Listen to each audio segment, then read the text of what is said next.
വീണ്ടും ഒരു വസന്തം കൂടി. രചനാ സംഭാഷണം രുദ്രപ്രിയ ഭാഗം 21. എന്തായി മക്കളെ, ഫ്രണ്ട്സിനെ എല്ലാവരെയും വിളിച്ചോ? വിക്രമൻ നീലുവിനോടും ശിവനോടുമായി ചോദിച്ചു. എൻ്റെയും ശിവേട്ടൻ്റെയും എല്ലാ ഫ്രണ്ട്സിനെയും വിളിച്ചിട്ടുണ്ട്. ഇനി നിങ്ങളുടെ ജോലി മാത്രമേ ഉള്ളൂ. ദൂരെയുള്ളവരെയൊക്കെ ഫോൺ വിളിച്ചറിയിക്കാം. അടുത്തുള്ളവർക്കൊക്കെ ലെറ്റർ നേരിട്ട് കൊണ്ടു കൊടുക്കാം. നാളെ ഒരു ദിവസം കൊണ്ട് കല്യാണം വിളിയെല്ലാം പൂർത്തിയാകും. പിന്നെ ഓർണമെൻറ്റ്സും ഡ്രസ്സുമൊക്കെ നേരത്തെ എടുത്തത് കൊണ്ട് അതിൻ്റെ കാര്യത്തിൽ പ്രശ്നമില്ല. ആ ഭാഗവും ക്ലിയറായി.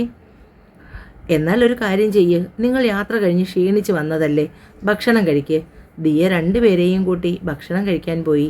രണ്ടും കൂടി രാവിലെ മുതൽ കറങ്ങി നടന്നതിൻ്റെ കരുവാളിപ്പ് മുഴുവനും ഉണ്ട് മുഖത്ത്.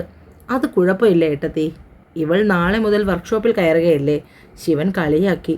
വർക്ക്ഷോപ്പിലോ? ദിയ മനസ്സിലാകാത്തതുപോലെ ചോദിച്ചു. ശിവേട്ടൻ എന്നെ കളിയാക്കുന്നതാ ഏട്ടത്തി. ബ്യൂട്ടി പാർലറിൽ പോകുന്നതിനെപ്പറ്റി പറയുന്നതാണ്. ഓ അങ്ങനെ, അത്രയ്ക്ക് കളിയാക്കേണ്ട ശിവ. ഒരുങ്ങിയില്ലെങ്കിൽ ഞങ്ങളുടെ മോള് സുന്ദരിയാണ്. നീലുവിനെ വിട്ടുകൊടുക്കാതെ ദിയ പറഞ്ഞു. കണ്ടോ എൻ്റെ ഏട്ടത്തിക്ക് എന്നോടുള്ള സ്നേഹം. കഴിപ്പ് മതിയാക്കി ശിവ എഴുന്നേറ്റ്. ഞാൻ ഇറങ്ങട്ടെ അമ്മാവാ, ഒന്ന് രണ്ട് അത്യാവശ്യ കാര്യങ്ങൾ കൂടി ചെയ്തു തീർക്കാനുണ്ട്. ശിവൻ ഇറങ്ങിയതിൻ്റെ പിന്നാലെ നീലു അവനടുത്തേക്ക് ചെന്നു. ഇപ്പോൾ പോണോ ശിവേട്ടാ? പോണം, ഒരുപാട് ജോലി തിരക്കുണ്ട്. അല്ലെങ്കിൽ തന്നെ അമ്മയ്ക്കിപ്പോൾ എന്നെ കാണാൻ കിട്ടുന്നില്ലെന്നൊരു പരാതിയുണ്ട്. എപ്പോഴും എൻ്റെ പെണ്ണിൻ്റെ പിറകെയാണെന്ന്.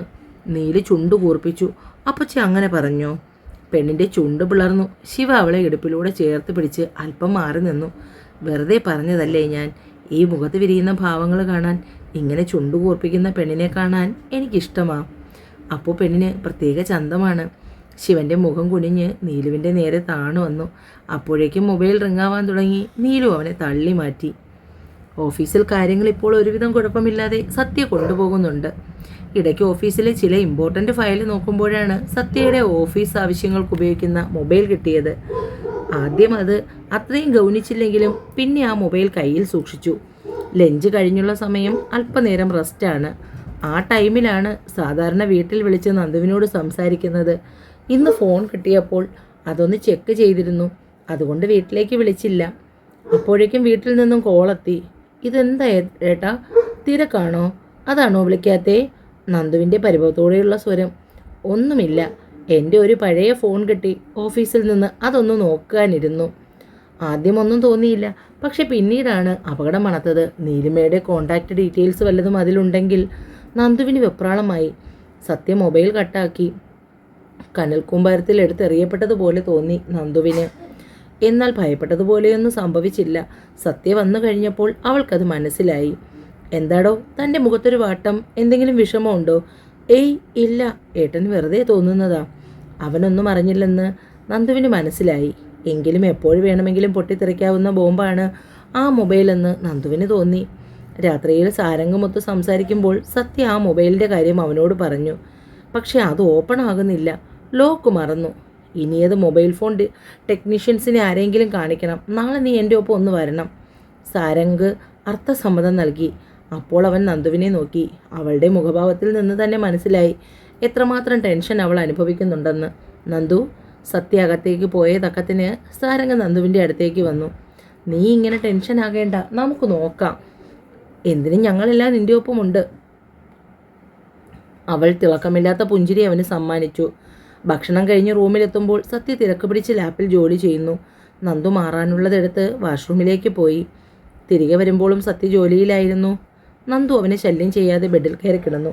എന്നാൽ നന്ദുവിന് പിന്നാലെ സത്യയും ചെയ്തുകൊണ്ടിരുന്ന വർക്ക് മതിയാക്കി ബെഡിൽ വന്ന് കിടന്നു. അപ്പോഴേക്കും നന്ദു ഉറക്കമായി. അവളെ ഉണർത്താതെ തിരിച്ചു കിടത്തി അവളെയും ചേർത്ത് പിടിച്ച് കിടന്നു.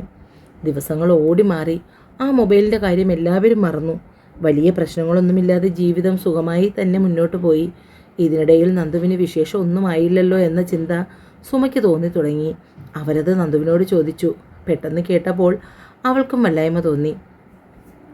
ഉച്ചയ്ക്ക് പതിവ് പോലെ സത്യയുടെ ഫോൺ ഉണ്ടായിരുന്നു. ശ്രീ, ഞാനിന്ന് നേരത്തെ വരും. താൻ റെഡിയായി നിന്നാൽ നമുക്കൊന്ന് പുറത്തു പോകാം. വളരെ സന്തോഷത്തിൽ പറഞ്ഞ് സത്യ ഫോൺ കട്ടാക്കി. ജോലികൾ വേഗം ഒതുക്കി നന്ദു സത്യയുടെ വരവിനായി കാത്തിരുന്നു. എന്തിനാ മോളെ നീ ഇങ്ങനെ ടെൻഷനാ അടിക്കുന്നത്? രാവിലെ സത്യ ഓഫീസിൽ പോയി കഴിഞ്ഞ് ബാക്കിയുള്ളവരെല്ലാം ബ്രേക്ക്ഫാസ്റ്റ് കഴിക്കാനിരിക്കുമ്പോൾ സുമയാണ് നന്ദുവിനോട് ചോദിച്ചത്. നന്ദു അതിന് മറുപടി ഒന്നും പറയാതിരുന്നപ്പോൾ ലതയാണ് ആ ചോദ്യത്തിന് ഉത്തരം പറഞ്ഞത്. സാരംഗ എന്നോട് പറഞ്ഞിരുന്ന ഏട്ടത്തി, കഴിഞ്ഞ ദിവസം ഓഫീസിൽ വെച്ച് സത്യയ്ക്ക് അവൻ്റെ പഴയ മൊബൈൽ ഫോൺ കിട്ടി. അതിൻ്റെ പാസ്വേഡ് അറിയാത്തത് കൊണ്ട് ഓപ്പൺ ചെയ്യാൻ പറ്റാതെ വെച്ചിരിക്കുകയാണെന്ന്. അതറിഞ്ഞ നേരം മുതൽ നന്ദുവിന് ഒരേ ടെൻഷനാണ്. ആ നീലിമയുമായുള്ള അടുപ്പം ഇപ്പോൾ അവൻ്റെ ഓർമ്മയിലില്ലല്ലോ. ആ മൊബൈലിലെങ്ങാനും എന്തെങ്കിലും തെളിവുണ്ടാകുമോ എന്നാണ് മോളുടെ പേടി. ഇടയ്ക്ക് എപ്പോഴും മുത്തശ്ശനോടൊരു ഇഷ്ടമുണ്ടെന്ന് പറഞ്ഞിട്ടുണ്ടെന്നല്ലാതെ ആരെയാണ് എന്താണെന്നൊന്നും അറിയില്ല. അവൻ്റെ റൂമിലോ സാധനങ്ങളിലോ ആരും എടുക്കുന്നതും കൈകാര്യം ചെയ്യുന്നതും അവൻ ഇഷ്ടമായിരുന്നില്ല. അന്ന് ആക്സിഡൻറ്റ് പറ്റിയ സമയത്ത് കയ്യിലുണ്ടായിരുന്ന മൊബൈൽ ഫോണും ലാപ്ടോപ്പും നശിച്ചു പോയില്ലേ, അതിലായിരിക്കും എല്ലാം. ഏത് നേരവും ബിസിനസ്, കാർ റേസ്, ഇതിനിടയിൽ എപ്പോഴുണ്ടായതാണ് ഈ ബന്ധമെന്നറിയില്ല. സാരംഗ് പറഞ്ഞത് അവനോടൊരു റിലേഷനെക്കുറിച്ച് പറഞ്ഞിട്ടുണ്ട്, പക്ഷെ ആരാന്ന് സസ്പെൻസ് ആയിരുന്നു എന്നാണ്. അന്ന് ഹോസ്പിറ്റലിൽ ആ കൊച്ചു ഡോക്ടറോട് പറഞ്ഞപ്പോഴല്ലേ നമ്മളെല്ലാം അറിയുന്നത്. പിന്നെ അവർ വിവാഹാലോചനയും വന്നു. ശരിക്കും ഇഷ്ടം ഉണ്ടായിരുന്നിരിക്കും, അല്ലെങ്കിൽ ആ കൊച്ചു വീട്ടിൽ പറയായിരുന്നില്ലല്ലോ. മതിലതേ, എല്ലാ പേർക്കും അറിയുന്നതല്ലേ ഇതെല്ലാം. എല്ലാം കേട്ടുകൊണ്ടിരുന്ന നന്ദുവിനെ നോക്കി സുമ, മോൾ ആവശ്യമില്ലാത്തത് ആലോചിക്കേണ്ട, കഴിച്ചു മതിയായെങ്കിൽ എഴുന്നേറ്റ് കൈ കഴിയിക്കോ. നന്ദു ഒന്നും മിണ്ടാതെ എഴുന്നേറ്റ് പോയപ്പോഴാണ് ലതയ്ക്ക് പറഞ്ഞതിലെ അബദ്ധം മനസ്സിലായത്. എന്തിനാ ശിവേട്ട ഇപ്പോൾ ഇതൊക്കെ ചോദിക്കുന്നേ? അവളുടെ മടിയിൽ തലവച്ച് കിടക്കുന്ന ശിവയുടെ നെറുകിൽ നീര് തലോടി. കോളേജിൽ എൻ്റെ സീനിയറായിരുന്നു. എല്ലാ പേർക്കും ആളോട് പ്രണയം, പക്ഷെ ആരെയും തിരിഞ്ഞു നോക്കിയില്ല. അങ്ങനെ ഫ്രണ്ട്സ് വാശി പിടിപ്പിച്ചപ്പോൾ കയറി മുട്ടിയതാണ്. ആദ്യമൊക്കെ വലിയ നിരാശയായിരുന്നു, പക്ഷെ പിന്നെ എപ്പോഴോ ഇഷ്ടമായി. ഒരു ദിവസം പോലും കാണാതിരിക്കാൻ കഴിയാത്തത്ര ഇഷ്ടം. എല്ലാവരും അസൂയയോടെ നോക്കി. ലാസ്റ്റ് ഇയർ പകുതിക്കായിരുന്നു പിന്നെ കമ്പനി കാര്യങ്ങളായപ്പോൾ കാണുന്നത് കുറഞ്ഞു. ഫോൺ കോളും വാട്സാപ്പുമായി. റേസ് കഴിയുമ്പോൾ വീട്ടിൽ എല്ലാവരോടും പറയാമെന്ന് കരുതിയിരിക്കുമ്പോഴാണ് ആക്സിഡൻറ്റ്. ബാക്കിയൊക്കെ ശിവേട്ടൻ അറിയാമല്ലോ.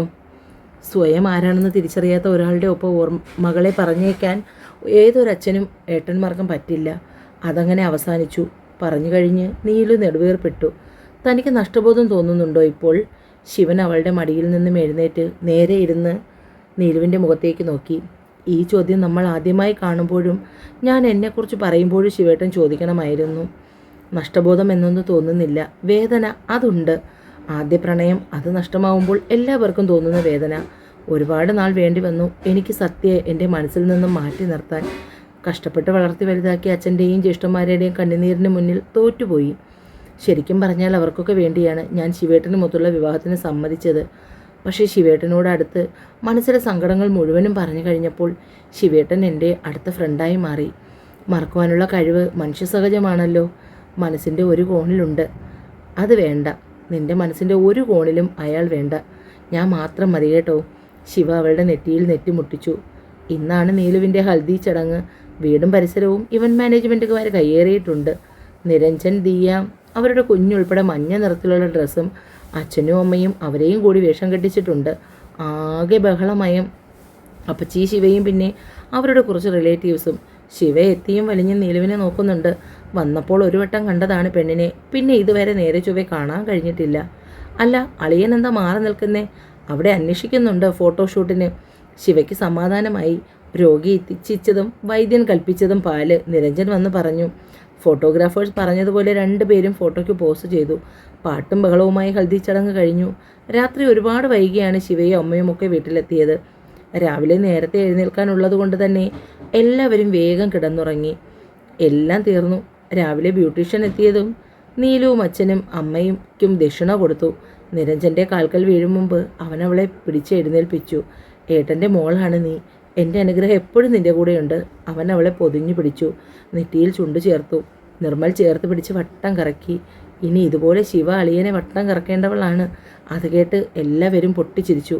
ദിയയുടെ അടുത്ത് വരുമ്പോൾ കരഞ്ഞു നീലു. ഏട്ടത്തിയായിട്ടല്ല, അമ്മയായി, നല്ലൊരു സുഹൃത്തായി എന്നും ഒപ്പം ഉണ്ടായിരുന്നതാണ് ഏട്ടത്തി. അമ്മയുടെ അടുത്തേക്ക് വരുമ്പോൾ ആ കുഞ്ഞു നീലുവായി.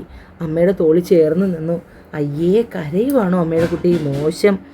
ബ്യൂട്ടീഷ്യൻ്റെ ഒപ്പം ദിയയും നീലുവും 2-3 കസിനുമായി ഇറങ്ങി. കല്യാണ മണ്ഡപം മുഴുവൻ ആൾക്കാരെ കൊണ്ട് നിറഞ്ഞിരിക്കുകയാണ്.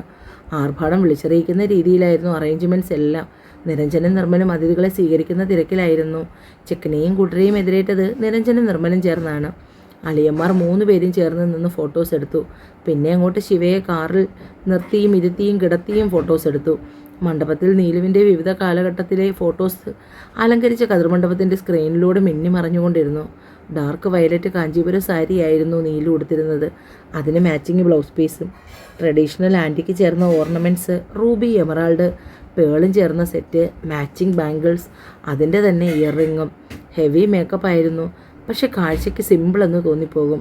ഫോട്ടോഗ്രാഫേഴ്സ് നീലുവിൻ്റെ റൂമിൽ ഇടിച്ചു കയറി. പിന്നെ അവളുടെ ഫോട്ടോസ് എടുത്തു. അത് കഴിഞ്ഞപ്പോൾ മുഹൂർത്തത്തിന് മുമ്പ് സമയമുണ്ടായിരുന്നു. അതുകൊണ്ട് തന്നെ 2 പേരുടെയും ഫോട്ടോസ് എടുത്തു. മുഹൂർത്തം എടുക്കാറായപ്പോൾ നീലുവിന് ടെൻഷൻ തുടങ്ങി. ശിവ അമ്മയുടെയും അമ്മാവൻ്റെയും അമ്മായിയുടെയും അനുഗ്രഹം വാങ്ങി മണ്ഡപത്തിൽ കയറിയിരുന്നു. പെണ്ണിനെ ഇറക്കാൻ ആരോ പറഞ്ഞു. അതും കൂടി കേട്ടപ്പോൾ നീലു ആകെ വിളറി. അഷ്ടമംഗല്യ താലവുമേന്തി നീലുവും മണ്ഡപം വലം വെച്ച് ശിവയുടെ അടുത്തിരുന്നു. ശിവയുടെ താലു നീലു ഏറ്റുവാങ്ങി. ചടങ്ങുകൾ ഓരോന്നും ഗംഭീരമായി മുന്നേറി. ബാക്കിയുള്ളവർ ഭക്ഷണം കഴിക്കാനുള്ള തിരക്കുകളിൽ ഏർപ്പെട്ടു. മണ്ഡപത്തിൽ ഇപ്പോൾ ശിവയും നീലുവും അത്യാവശ്യം കുറച്ച് ബന്ധുക്കളും ഫോട്ടോ എടുക്കുന്ന തിരക്കിലാണ്. വിക്രമും നിരഞ്ജനും നിർമ്മലും കൂടി ബന്ധുക്കളെ ഭക്ഷണം കഴിക്കാൻ കൊണ്ടുപോകുന്ന തിരക്കിലും അവിടുത്തെ കാര്യങ്ങൾ നോക്കുന്ന തിരക്കിലുമാണ്. മാസങ്ങൾ കൊണ്ടുള്ള തയ്യാറെടുപ്പുകൾ വളരെ വേഗം അവസാനിച്ചു. പെണ്ണിറങ്ങേണ്ട സമയമായതും അവളുടെ ഉള്ളിൽ വല്ലാത്തൊരു ഉത്കണ്ഠ നിറഞ്ഞു. അപ്പച്ചിയും ശിവേട്ടനെയും നേരത്തെ അറിയാമെങ്കിലും ജനിച്ചു വളർന്ന വീട്ടിൽ നിന്ന് ഏട്ടനെയും അമ്മയെയും ഏട്ടത്തെയും വിട്ടതുവരെ നീലു മാറി നിന്നിട്ടില്ല. ആ സങ്കടം അവൾക്ക് നിയന്ത്രിക്കാൻ കഴിഞ്ഞില്ല. അച്ഛനോടും ചേട്ടന്മാരോടും യാത്ര പറയുമ്പോഴാണ് അവൾ വിങ്ങി കരഞ്ഞു പോയത്. ഒടുവിൽ ഒരുവിധം സമാധാനപ്പെടുത്തിയാണ് ശിവയോടൊപ്പം കാറിൽ കയറ്റി ഇരുത്തിയത്. വൈകുന്നേരം സത്യ വരുമ്പോൾ നന്ദു അമ്മയ്ക്കൊപ്പം അടുക്കളയിലാണ്. അമ്മയുമായി പൊരിഞ്ഞ കത്തിവയ്പ്പ്. അതുകൊണ്ട് തന്നെ വണ്ടിയുടെ ശബ്ദം കേട്ടില്ല. സത്യ ഫ്രഷായ റൂമിലേക്ക് വന്നിട്ടും നന്ദുവിൻ്റെ അനക്കമൊന്നുമില്ല. ഷോർട്ട്സും ബനിയനും ഇട്ട് അല്പനേരം മൊബൈൽ നോക്കിയിരുന്നു. എന്നിട്ടും അവളെ കാണാഞ്ഞപ്പോൾ ദേഷ്യമായി. നേരെ കിച്ചണിലേക്ക് ചെന്നു. അമ്മേ, എനിക്കൊരു ബ്ലാക്ക് ടീ. ശബ്ദം കേട്ട് തിരിഞ്ഞു നോക്കുമ്പോഴാണ് സത്യ. അവൾ പുഞ്ചിരിയോടെ അവൻ്റെ അടുത്തേക്ക് വന്നതും അവൻ കണ്ട ഭാവം പോലും കാണിക്കാതെ വെട്ടിത്തിരിഞ്ഞുപോയി. ഇതെന്താ ഇപ്പോൾ ഇങ്ങനെ? മനസ്സിൽ ഓർത്തുകൊണ്ട് നിൽക്കുമ്പോൾ സുമ കയ്യിൽ ബ്ലാക്ക് ടീ കൊണ്ടുകൊടുത്തു. ഒരുപാട് ആലോചിച്ച് കുഞ്ഞു തല പുണ്ണാക്കാതെ വേഗം അവൻ്റെ അടുത്തേക്ക് ചെല്ല്. അവൻ വന്നിട്ട് ഇത്രയും നേരമായിട്ട് നിന്നെ കാണാത്തതിലുള്ള പരിഭവമാണ്. വേഗം മുറിയിലേക്ക് നടന്നു നന്ദു. ഡോർ തുറന്ന് അകത്തേക്ക് കയറി കപ്പ് അവൻ്റെ നേർക്ക് നീട്ടി. അവനത് കണ്ട ഭാവം കാണിച്ചില്ല. ഒന്നും മിണ്ടാതെ മേശമേൽ വെച്ച് തിരിഞ്ഞു. അറിയാതെ കണ്ണ് നിറഞ്ഞു. പോകാൻ ഭാവിക്കുമ്പോൾ കയ്യിൽ പിടിച്ച് വലിച്ചിരുന്നു. നേരെ മടിയിലേക്കിരുന്നു. മുഖത്ത് നോക്കാൻ തോന്നിയില്ല. അങ്ങനെയിരുന്നു. അപ്പോഴേക്കും നന്ദുവിൻ്റെ മുഖം പിടിച്ചുയർത്തി സത്യ. പെയ്യാൻ വെമ്പുന്ന കണ്ണുകളെ കണ്ടപ്പോൾ ചിരി പൊട്ടി. എവിടെ നിന്നാണ് ഈ വാട്ടർ സപ്ലൈ എപ്പോഴും? ഞാൻ വന്നിട്ട് എത്ര നേരമായെന്നറിയാമോ? അല്ലെങ്കിൽ കാറിൻ്റെ ശബ്ദം കേൾക്കുമ്പോൾ ഉമ്മർത്ത് കാണുമല്ലോ. ഇന്നെന്താ അമ്മയുമായി ലാത്തിയടിച്ച് നിന്നയല്ലേ? ഞാൻ വരുമ്പോൾ നിന്നെ കണ്ടില്ലെങ്കിൽ വല്ലാത്ത അസ്വസ്ഥതയാണ് ശ്രീ. കാതോരം ചുടുനിശ്വാസം തട്ടിയപ്പോൾ പെണ്ണ് പൊള്ളിപ്പിടഞ്ഞുപോയി. സത്യ അവളെ വയറിലൂടെ ചുറ്റിപ്പിടിച്ച് ബെഡിലേക്ക് മറിഞ്ഞു. അവളുടെ മുഖത്തും ചുണ്ടിലും ചുംബിച്ചു. നിന്നോടുള്ള അടങ്ങാത്ത പ്രണയമാണ് ശ്രീ എനിക്ക്. അവളുടെ ചുണ്ടുകളിലൂടെ വിരലോടിച്ചു. പിന്നെ സത്യയുടെ ചുണ്ട് അവളുടെ ചുണ്ടുമായി ചേർത്തു. കൈകൾ അവളുടെ അണിവയറിൽ തഴുകി. അവനെ ചേർത്ത് പിടിച്ചു നന്ദു. പിന്നെ പതിയെ പതിയെ തുടങ്ങിയ ചുംബനം അതിൻ്റെ വന്യതയിലെത്തി. നാവും ചുണ്ടും കെട്ടുപിണഞ്ഞു. നന്ദുവിന് ശ്വാസം വിളങ്ങാൻ തുടങ്ങിയതും അവൾ അവനെ തള്ളി മാറ്റി. തുടരും. എന്നെ വായിക്കുകയും കേൾക്കുകയും ചെയ്യുന്ന കൂട്ടുകാർ, കഥ ഇഷ്ടമായാൽ ചാനൽ സബ്സ്ക്രൈബ് ചെയ്യണേ. നിറയെ സ്നേഹത്തോടെ രുദ്രപ്രിയ.